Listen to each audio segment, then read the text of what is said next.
Come along with me and I'll show you how I make my meatloaf. I use this grass-fed organic ground beef from Walmart. Sometimes I get it from Aldi, but today I was at Walmart, so I picked this up. Okay, in my bowl here I have a small bell pepper. I have half an onion, half a probably medium-sized onion, and I have 8 crackers that I crushed.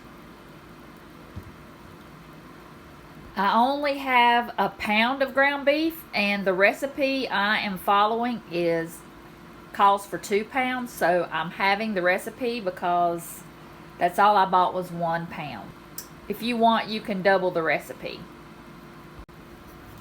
The recipe calls for a 1/4 cup of ketchup, and half of that is just 2 tablespoons, so that's how much I'm going to add. I'm going to add 2 heaping tablespoons.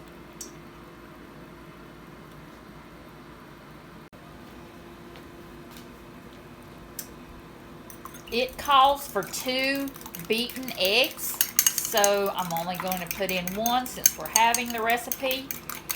And I will link the recipe. I will write it out in the description so you can have the recipe, because you will be wanting to use this recipe because I've got it from someone on YouTube and it has been a favorite of mine. So I hope you will take down the recipe because it's really great. It calls for a teaspoon of salt, so I'm going to use a half a teaspoon. And this is just easier for me to do that. Half a teaspoon of salt.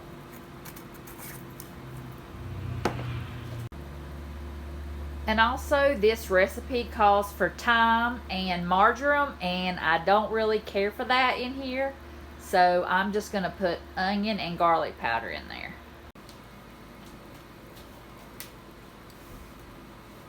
Anybody that knows me know this is the only thing I ever use hardly. I hardly ever venture out into other spices, but I'm just going to sprinkle a little bit of garlic powder and a pretty good bit of onion powder because I love onion powder.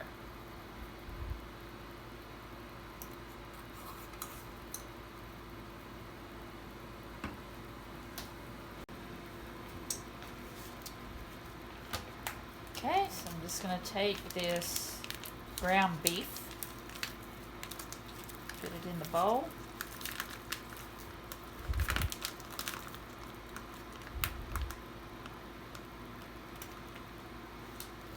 And I'm just going to use my hands, the best tools.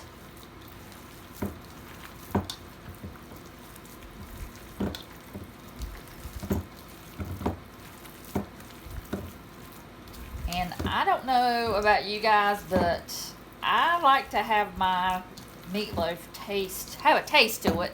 And sometimes it doesn't taste like it has enough salt in it, but it's raw, so how do you know if it tastes right to you? So what I do is I take a little tiny piece and I put it in the microwave on a plate and let it cook and then taste it.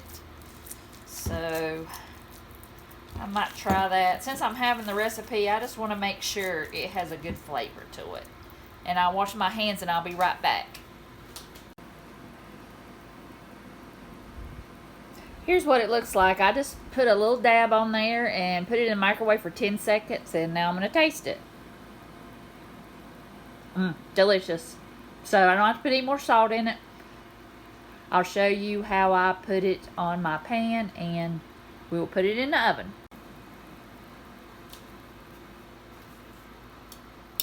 I used to put mine in a pan and all the grease would like come up the sides, but I like to do this now. I put a piece of parchment paper down. Get all the good stuff out of here, the peppers and the onions that are always stuck to the bowl. And I just like to shape it. That way it stays kind of like in this shape, but all the grease comes out and it's not sitting in its own grease. And 2, then you can flatten it out and make it any kind of shape you want.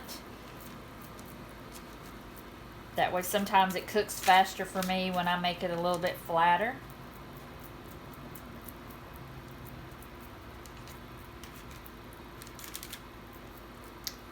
That looks pretty good. Okay, I've got my oven on 350 and I'm going to put it in the oven for probably around 40 minutes. And I'm not going to put ketchup on it. I'm just going to let it cook, and then when it's almost done, I'll take it out and put ketchup on top. Okay, it's been about 40 minutes. It's out of the oven, and now I'm just going to take the ketchup and just put it over the top. I don't put sugar or brown sugar or anything in mine. I think the ketchup is sweet enough, so I'm just going to rub it all over the meatloaf, and I'm going to put it back in the oven for about 10 more minutes, and it should be done. Okay, this is the finished product. It cuts really nicely. It doesn't fall apart. I think that's because I let it sit for like 30 minutes, but it's ready to eat. And I'm pairing that with some green beans from my garden, some mashed potatoes, homemade, and some homemade coleslaw. So I hope you try this recipe. It is really great, and I will type the recipe down below in the description box if you want to make it. I hope you like it.